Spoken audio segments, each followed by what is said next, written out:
Hello, today I'm going to show you how to use your DSLR camera as a webcam for online meetings and webinars so that you can go from this to this.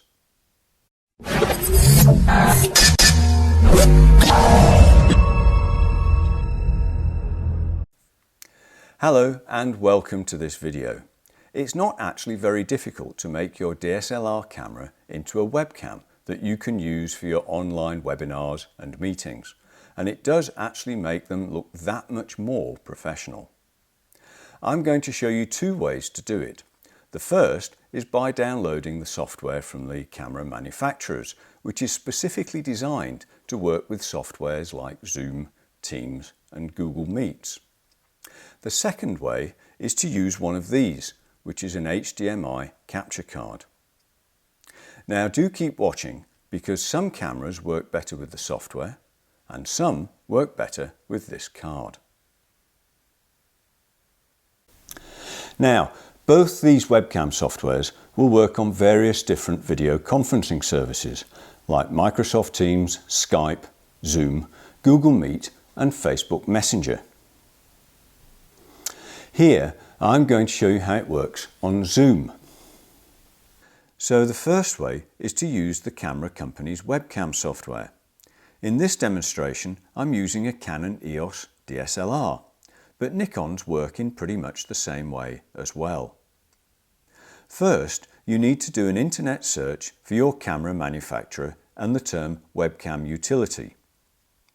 If you're using a Canon camera, go to your national Canon site and download the Canon EOS webcam utility software. If you have a Nikon, go to your national Nikon site and download their webcam utility software. There are versions there for Windows and for Mac. When you're on the site, check that the software is suitable for your camera. You will see a list of all the cameras that the software is suitable for on the site. For Canon, most of the Canon EOS cameras will work with the software. Nikon are a bit more limited. I'm on a Windows PC, so I'll download the software for Windows. And then just follow the instructions. It is in fact pretty easy to install. And then once installed, I'll restart my computer. So, having rebooted the PC, we can now turn our attention to the camera. Here, I've got a Canon 2000D or T7. I'm going to switch the mode dial round to movie mode. If you've got a Nikon, you can just switch the live view on the back screen on and it's the same. Make sure that the video setting is at its highest, 1080. And to begin with, I would set the camera to automatic. But you can set it to manual if you want to set the shutter speed, ISO and aperture yourself. Then put the USB cable that you probably got with the camera when you bought it into the side socket in the camera and the other end into the computer.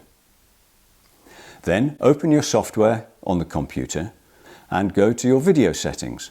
Here you'll find the option to select either EOS webcam utility or Nikon webcam utility. You don't have to open any other software. Select that and now you can use your camera as your webcam. Okay, so that's setting up with the manufacturer's software. And in most cases, that will be fine. However, if you remember when you were looking at the manufacturer's website, there was a list of cameras that work with the software. What if your camera isn't on the list? Well, in that case, you may need to look at one of these, an HDMI video capture card. Not so long ago, video cards like these were really quite expensive and beyond the range of people who just wanted to use them for webcam use. But now they're suddenly much cheaper and you can get one for about $20. And this card works with your camera's HDMI port. So if your camera has an HDMI port, you should be able to use it for video conferencing. Now it won't be a full-size HDMI port, it'll be a mini HDMI port and you won't have received one of these cables when you bought the camera. So you will probably need to buy one. The HDMI video capture card doesn't need any software. So you just switch your camera to movie mode if it's a Canon, or you switch the live view on a Nikon, just as I mentioned before, and attach the camera to the laptop. Here on Zoom, when you search for the camera, it comes up as USB video, and you can use it as a webcam and record at the same time in the same way as if you're recording video onto your camera. Just bear in mind that the same restrictions apply. So you can't record for longer than about 11 minutes at 1080 or above a 4 GB file. The kit lens is ideal for this because it gives you real flexibility with its wide focal length range and apertures, and this means that you can fix the frame exactly how you want it and get some blur in the background. Okay, so let's just go through the equipment that you're going to need again. If you're just going to use the manufacturer's software, then basically you just need to download the software and use the cable that you got with your camera in the box. If you're going to use an HDMI card, then you don't need any software, but you will need to get an HDMI card and an HDMI mini to HDMI cable. They're not very expensive. I've put links below the video for all of these.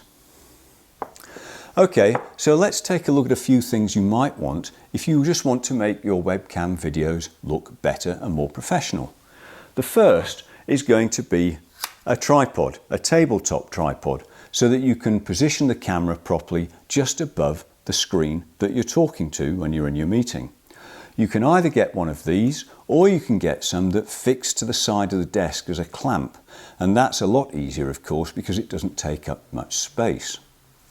The second possibility, or useful thing, is a light. Now this is a ring light and it's useful for a couple of reasons. One is it has this suction cup, which means it will attach itself to the back of your computer, which again means it doesn't take up much space. And the other is that because it's a ring light, you can actually put the lens of your camera through the light to get a better and more even sense of light when it's shining straight at you from exactly where the camera is. But you can also put it to one side or the other to balance the light. If, for example, you have a window on one side of the room and you just want to balance the light so that it looks fairly natural and a bit flatter and less contrasty. The advantage of having lights like these is that there are certain ones, and this is one here, that you can turn the power up and down to. So it means that you can change the lighting effect as it suits you, which is very useful. Now the third thing I would say is really useful is one of these, and this is an AC adapter. Now this basically is a dummy battery, and if you're going to be using your camera a lot during the day or you're going to have a very long meeting, then of course the worst thing that can happen for you when you're using your camera as a webcam is that the battery dies and it switches off. So you don't want that to happen. And these are great ways of basically bypassing having batteries and running your camera off the main electricity, which is a really good idea if you're going to use it over a long period of time. Now there is one thing to be aware of. If you look at your camera and the door for the battery, then you'll see that there are connectors, electrical connectors on the inside of the door. And the battery door needs to be shut in order for the camera to work. So to get round this, both Nikon and Canon in many cameras have got a small rubber plug right next to the battery door. Most people don't even know it's there because it blends in entirely with the body of the camera. But if you can find that, then you can be assured that if you fit this battery in, then you can take out the rubber plug, which is just large enough for this wire to come out of the camera and for you to be able to shut the door properly, which will ensure that the camera then works. But you must really make sure it's there, because if you don't, then you can't shut the door and the camera won't work. For example, the Canon 4000D or T100 doesn't have that rubber plug. So please do make sure that that rubber plug is there before you buy this. But this is a really useful way of being able to run your camera all day without worrying about whether the battery will die or not. So now you can knock your webinars out of the park. I do hope that you found this video useful. Everything I've mentioned here has links below, and if you have any questions at all, then please do drop me a line. I'll see you soon.